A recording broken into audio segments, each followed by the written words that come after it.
السلام عليكم ورحمة الله تعالى وبركاته. مرحبا بكم خوتي في هذا الفيديو الجديد. اليوم إن شاء الله موضوع حلقة اليوم هو الزكاة، زكاة المال. اليوم بغيت ندير لكم فيديو على الزكاة. الزكاة يا إخوتي عندها شروط. الشرط الأول يكون عندك مقدار النصاب اللي هو 85 جرام ذهب، وهذه 85 جرام ذهب بدراهمنا تدير 89 مليون و250.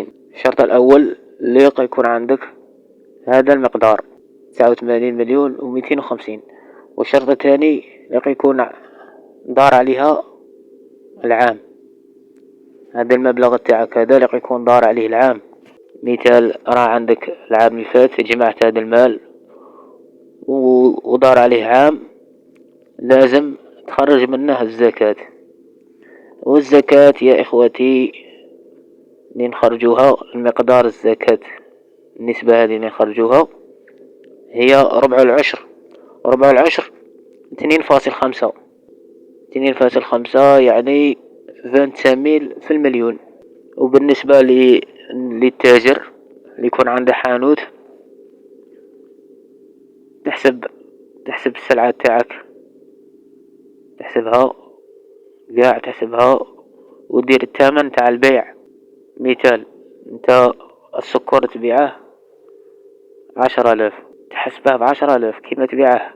تحسب السلعة تاعك ودير لها السومة تاع البيع. من تحسب قاع سلعتك تاع الحانوت يخرج لك المبلغ، تخرج منه نسبة الزكاة. وباش تحسبها عندك 25,000 في المليون، 25,000 ضربها في المبلغ تاعك، شوف شحال تخرج لك.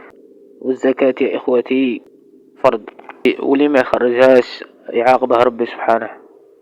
ربي سبحانه قال في كتابه الكريم: سيطوقون ما بخلوا به يوم القيامة. الزكاة يا إخوتي بركة في الأموال وفرحة للفقراء والمساكين.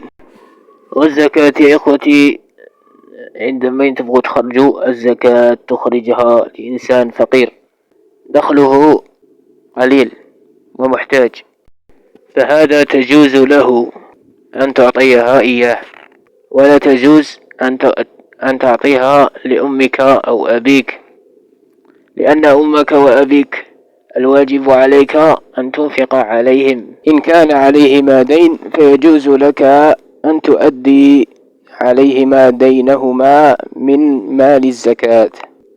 وبارك الله فيكم أيها الإخوة، والسلام عليكم ورحمة الله تعالى وبركاته.